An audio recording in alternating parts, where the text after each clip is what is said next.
Konnichiwa, Pat Tokiyama here, creator of All Day Like a Shark, where I share my Japanese cooking videos once a week showing you guys how to make Japanese food.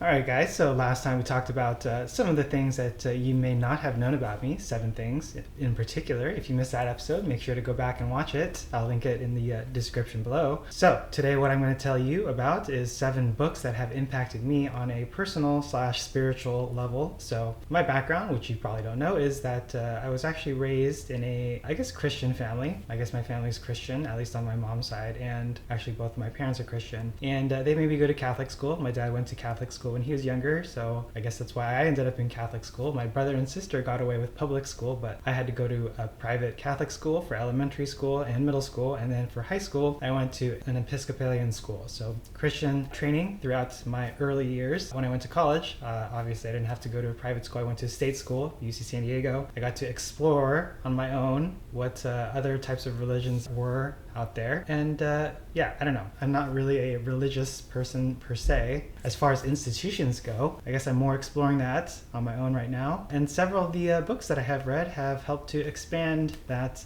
experience and perspective for me. So the first book that I wanted to tell you about was called The Science of Enlightenment. This is by Shinzen, and it sounds like it might have a little bit to do with Buddhism, and it does, you're right, but it's not necessarily focused on that particular religion, if you want to call it a religion. He does explain some of the how mindfulness or meditation is also a part of other non-Buddhist religions, which you might be surprised to hear, including Christianity, Islam, and Judaism, for example. This is probably one of the most straightforward and easy to listen to books that I have come across in terms of just explaining why meditation is important and why it's something that you might want to give a try and incorporate into your daily routine. So that's the first book. So the second book is called Conversations with God. I'm actually just about done with it. I have a couple hours left. It's an audiobook. I got the complete 3-volume audiobook, so it's 48 hours. It's definitely a really long read or listen, but it's highly recommended. Even though it's called Conversations with God, you can make God whoever it is that you believe in. So if you're Christian, it could be your Christian God. If you're any other type of religion, you can make it whatever God you want it to be, essentially. It's just a very eye-opening perspective on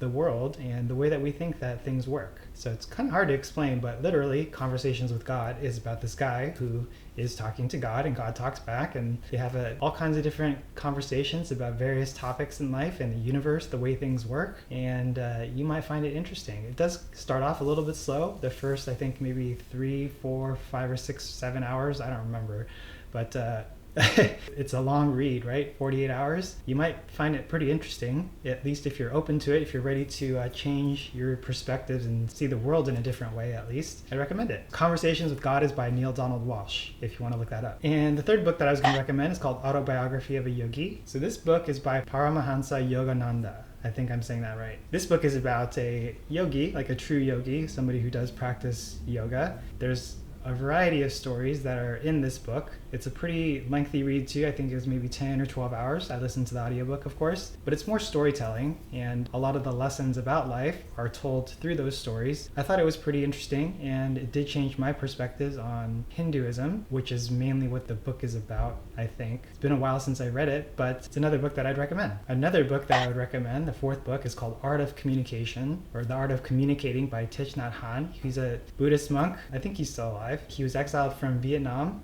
and he lived in France for a while, and I think he went back to Vietnam. But basically this book is all about communicating and the ways that you can ensure that you are communicating as good as you can on a daily basis. So with your people that you work with your family, with your friends, your loved ones, just looking at communication and how you can make it clear and effective so that you don't have any kinds of misunderstandings. The way that he explains it also are with some stories, and he is a monk, so he has that unique perspective that he brings to the way that he presents the material. And for example, he talks about like when you are not communicating properly, you are causing the other person to suffer. Suffering is exactly what it sounds like. It's not a good thing. And if you can communicate effectively, clearly, then you can reduce or eliminate suffering. So highly recommend this book. I've actually read this one like 3 or 4 times, or listened to it 3 or 4 times, because it's that good. And each sequential time that I've re-listened to it, it helps to reinforce the material. So if that's something that you don't do already, maybe that's something that you can consider doing going forward so that you actually retain the material.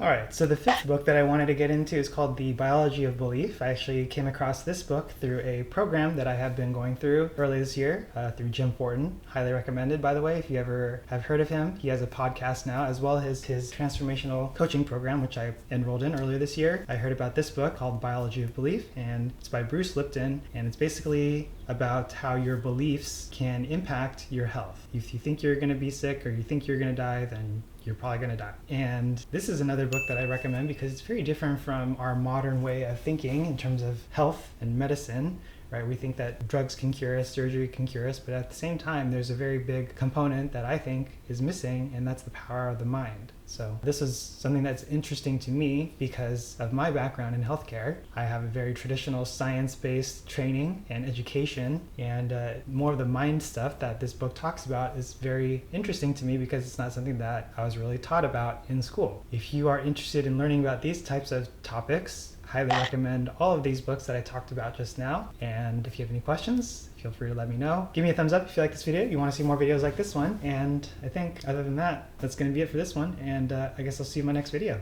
Nhat, bye-bye. In this video, of course, sponsored by alldayIeat.com, the shop. These are my tofu and jellyfish and fish pillows. Come in 3 different colors. There's a white, a blue, and a fade. Take a look if you're interested.